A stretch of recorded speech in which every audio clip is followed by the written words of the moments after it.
नमस्कार। इस वीडियो में स्वागत है आपका। आज हम चीन की सरकार का अध्ययन करेंगे। चीन की सरकार अर्थात चीन की सरकार की कार्यपालिका शाखा।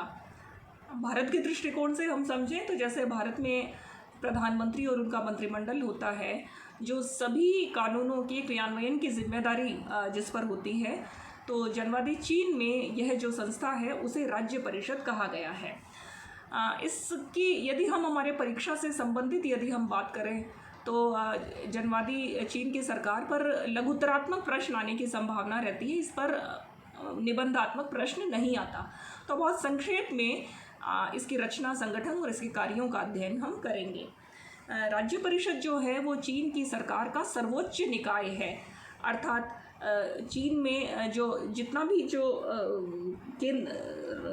कांग्रेस और उसके स्थायी समिति के द्वारा बनाए गए जो कानून हैं, उन कानूनों के क्रियान्वयन की जो अंतिम जिम्मेदारी है, उसका जो सर्वोच्च निर्देशन है वो राज्य परिषद का है। संविधान का अनुच्छेद 85 जो है वो ये कहता है कि यह जो राज्य परिषद है यह चीन की संसद और उसकी स्थायी समिति के प्रति उत्तरदायी होगी। यदि हम इसकी रचना और संगठन की बात करें तो इसमें ये जो विभिन्न प्रकार हैं, एक प्रधानमंत्री है, वो सरकार का अध्यक्ष होता है। इस टीम का जो नेतृत्व करता है, सरकार की टीम का, वो प्रधानमंत्री होता है। प्रधानमंत्री का जो पद है वो 1982 से वर्तमान संविधान से पहले उसका कोई खास महत्व नहीं था, लेकिन उस महत्व उस पद की जो गरिमा है वो वर्तमान संविधान में बहुत अच्छी तरह से स्थापित की गई है। तो इसमें विभिन्न प्रकार के जो पद हैं उनमें एक प्रधानमंत्री होता है, 4 इसके उप प्रधानमंत्री हैं। प्रधानमंत्री को प्रीमियर कहा जाता है, हमारे यहाँ प्राइम मिनिस्टर कहते हैं, वहाँ पे प्रीमियर कहते हैं। एक प्रधानमंत्री, 4 उप प्रधानमंत्री, 5 जो है वो स्टेट काउंसिलर होते हैं और बहुत सारे मंत्रालयों और आयोगों के अलग अलग प्रभारी मंत्री होते हैं। अब इनकी संख्या कितनी होगी यह उस पर डिपेंड करता है कि मंत्रालयों और आयोगों की संख्या कितनी है।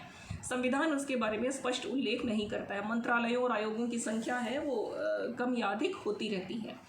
एक महालेखा परीक्षक होता है जिसका दायित्व पूरे चीन के जो वित्तीय जो लेखे हैं उन यानी कि आय व्यय का जो विवरण है वो इस महालेखा परीक्षक के नियंत्रण में पूरे चीन की केंद्रीय और अन्य सरकारों का करता है। और एक महासचिव होता है जो इस सरकार का जो सचिवालय होता है, वो सचिवालय इसकी महासचिव की देखरेख में चलता है। इस प्रकार हम देखते हैं कि ये 6 प्रकार के पदों से मिलकर के ये राज्य परिषद बनती है।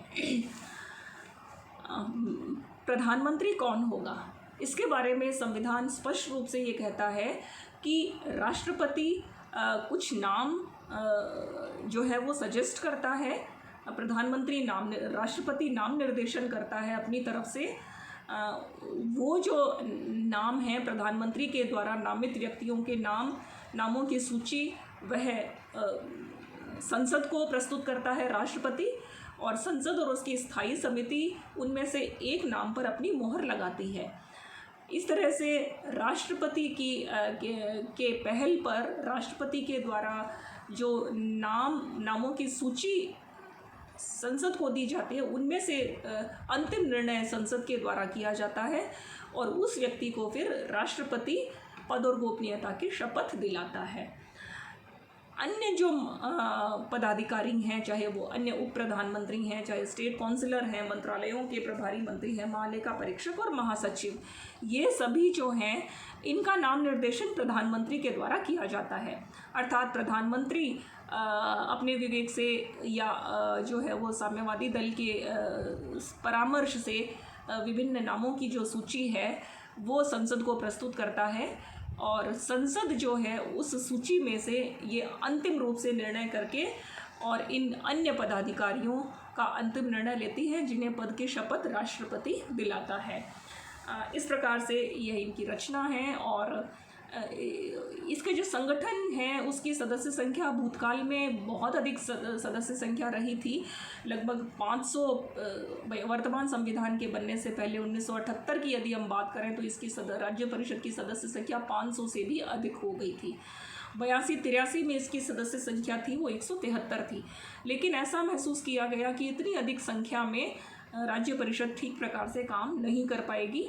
तो वर्तमान में इसकी जो सदस्य संख्या है वो 35 है, जिसमें 1 प्रधानमंत्री, 4 उप प्रधानमंत्री, 5 स्टेट काउंसिलर और उन्हीं में से कुछ मंत्रालयों और आयोगों के प्रभारी मंत्री भी हैं, महालेखा परीक्षक और महासचिव और अन्य जो हैं वो आयोगों के प्रभारी मंत्री हैं। इनमें से यदि हम बीच की 2 श्रेणियों को निकाल दें, आयोगों और मंत्रालयों के प्रभारी मंत्री तथा महालेखा परीक्षक, इन 2 को यदि हटा दें तो ये जो शेष 4 प्रकार के जो पदाधिकारी हैं वो एक इनर कैबिनेट का निर्माण करते हैं।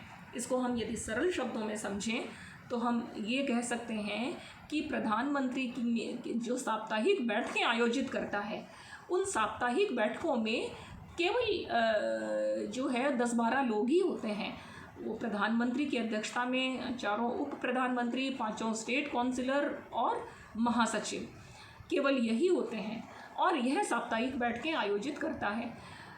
ये कार्यकारी बैठकें कहलाती है। और जो विशेष बैठकें होती हैं वो 6 महीने में एक बार आयोजित की जाती है और उसमें पूरी राज्य परिषद एक साथ बैठ करके परामर्श करती है। तो यह इसका कार्य करने का तरीका है कि बैठकें जो हैं इसकी साप्ताहिक होती हैं और इसकी विशेष बैठकें हैं वो 6 मासिक होती हैं। अपने कार्यों के लिए जो राज्य परिषद है वो पूरी तरह से संसद और स्थायी समिति के प्रति उत्तरदायी है।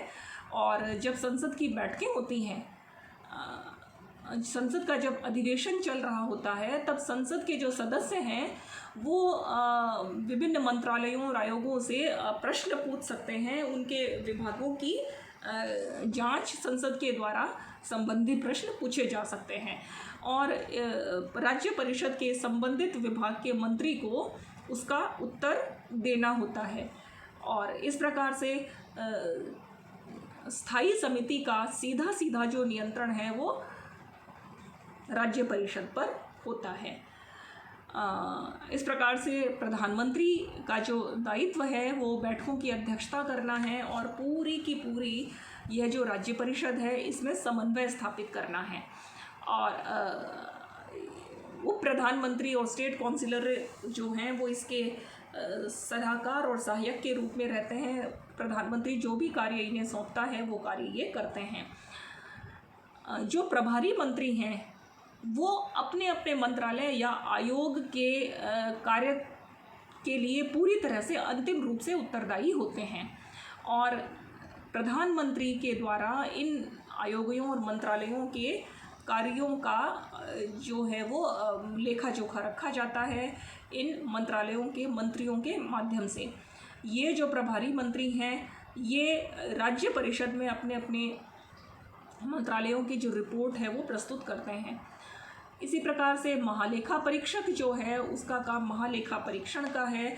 सीधे प्रधानमंत्री के निर्देशन में पूरे चीन के जो भी आय और व्यय है, जो वित्तीय दस्तावेज हैं, उनका लेखा करने का, उसकी अकाउंटिंग करने का जो काम है वो महालेखा परीक्षक का है और यह अन्य आयोगों से बिल्कुल स्वतंत्र रह कर के यह कार्य करता है। इस प्रकार से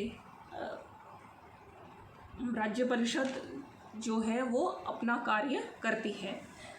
यह जो इसकी कार्यप्रणाली है जिसमें हमने बात की साप्ताहिक और छमाही बैठकों की और प्रधानमंत्री का नेतृत्व में यह कार्य किया जाता है। अब यदि हम इसकी शक्तियों और कार्यों की यदि हम चर्चा करें तो इसके जो कार्य हैं वे हैं कि जो भी कानून संविधान के अनुसार संसद के द्वारा बनाए जाते हैं उन कानूनों का क्रियान्वयन पूरे चीन में ठीक प्रकार से हो, इसका जो अंतिम दायित्व है वो राज्य परिषद पर है।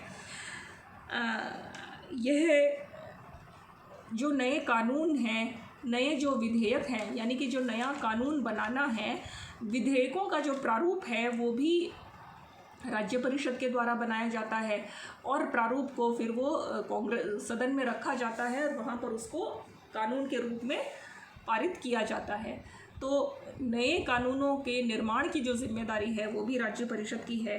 राज्य परिषद का कार्य है पूरे प्रशासन का समन्वय स्थापित करना। जितने भी आयोग हैं, जितने भी मंत्रालय हैं, जो भी स्थानीय सरकारों के कार्य हैं, जो भी राज्यों के कार्य हैं, जो भी आंतरिक और वैदेशिक मामले हैं, पूरा का पूरा चीन का जो प्रशासन है वो उसमें समन्वय स्थापित करने का कार्य राज्य परिषद का है। ये राज्य परिषद अपनी जो है वो बैठकों में विभिन्न मंत्रियों और उसके आयोगों के अध्यक्षों के द्वारा लिए गए अनुपयुक्त जो निर्णय हैं उन्हें रद्द कर सकते हैं। स्थानीय सरकारों के द्वारा लिए गए निर्णयों को भी ये रद्द कर सकती है। इसका एक महत्वपूर्ण कार्य है बजट को लागू करना। जो बजट संसद के द्वारा पारित किया जाता है उसके अनुसार उसका क्रियान्वयन होने की जो अंतिम जिम्मेदारी है वो राज्य परिषद की है। इसी प्रकार से घरेलू और विदेशी व्यापार को नियंत्रित करती है। अन्य जो भी कार्य हैं, शिक्षा संबंधी, सांस्कृतिक कार्य, सार्वजनिक स्वास्थ्य का प्रबंध करना, उच्च शिक्षा का प्रबंध करना, प्राथमिक शिक्षा का प्रबंध करना, विभिन्न प्रकार के जो राष्ट्रीयताएं हैं, विभिन्न जो जातियों के जो लोग हैं वहाँ पर 56 राष्ट्रीयताएं निवास करती हैं, उन राष्ट्रीयताओं के बारे में निर्णय लेना, चीन के हितों की रक्षा करना, चीन की आंतरिक शांति और व्यवस्था बनी रहे, सार्वजनिक व्यवस्था बनी रहे यह देखना, नागरिक अधिकारों की रक्षा करना, वैदेशिक संबंधों का संचालन करना, सशस्त्र सेनाओं का संचालन करना, स्थानीय सरकार अपनी सीमाओं में कार्य कर रही है या नहीं कर रही इसका अवलोकन करना, और सबसे अंतिम बात ये है कि ये वो सब कार्य करती है जो कांग्रेस या उसकी स्थायी समिति इसे सौंपती है, ऐसा संविधान कहता है। इसलिए एक ओवरऑल हमारे सामने जो स्थिति बनती है वो ये है कि प्रधानमंत्री का बहुत बड़ा उत्तरदायित्व है पूरे चीन के प्रशासन को लागू करवाने का, प्रशासन ठीक प्रकार से चलता रहे, यह जो जिम्मेदारी है ये राज्य परिषद की है प्रधानमंत्री के नेतृत्व में। अब यदि हम इसकी वास्तविक स्थिति की यदि हम चर्चा करें तो हम ये कह सकते हैं कि 1982 के संविधान में इसे महत्वपूर्ण शक्तियाँ दी गई हैं। और एक और बात है कि ये जो प्रधानमंत्री और ये जो अन्य जो भी पदाधिकारी हैं राज्य परिषद के, ये लगातार 2 बार अपने पद पर रह सकते हैं, ऐसा संविधान कहता है। 2 बार से अधिक इन्हें पद पर रहने का अधिकार नहीं है। यह यद्यपि सर्वोच्च शक्तियों का धारक है, किंतु यदि हम भारत के मंत्रिमंडल के साथ तुलना करें तो इसकी वैसी गरिमा नहीं है, क्योंकि इसके वास्तविक अधिकार नहीं है। वास्तविक अधिकार तो वहाँ पर साम्यवादी दल के हैं, और साम्यवादी दल, जैसा कि हमने पहले देखा कि साम्यवादी दल के जो भी महत्वपूर्ण नेता हैं वो सभी किसी न किसी पद पर राज्य परिषद में होते हैं, क्योंकि वस्तुतः चीन का शासन कैसे चलेगा यह तय करने का काम साम्यवादी दल करता है। उसकी जो केंद्रीय समिति पॉलिट ब्यूरो करता है, जिसके बारे में हम अगले वीडियो में अध्ययन करेंगे, और उसको क्रियान्वित करने का जो काम है वो भी बहुत महत्वपूर्ण है, वो राज्य परिषद के द्वारा किया जाता है। इस तरह से साम्यवादी दल के सभी नेता, सभी महत्वपूर्ण नेता राज्य परिषद के भी सदस्य होते हैं, इसलिए इनका प्रभाव और महत्व बहुत अधिक बढ़ जाता है। और यहाँ पर हम ये भी कह सकते हैं कि राज्य परिषद पर जो अंतिम नियंत्रण है, अनौपचारिक नियंत्रण है, वो तो साम्यवादी दल का होता है, और इस पर जो औपचारिक संवैधानिक नियंत्रण है संविधान के अनुसार वो कांग्रेस और उसकी स्थायी समिति का होता है। इस प्रकार से वहाँ का राज्य परिषद जो है वो एक बहुत ही महत्वपूर्ण निकाय है, और प्रधानमंत्री को संविधान के अंतर्गत बहुत अधिक जो है वो रिस्पॉन्सिबिलिटी दी गई है, उत्तरदायित्व दिया गया है। और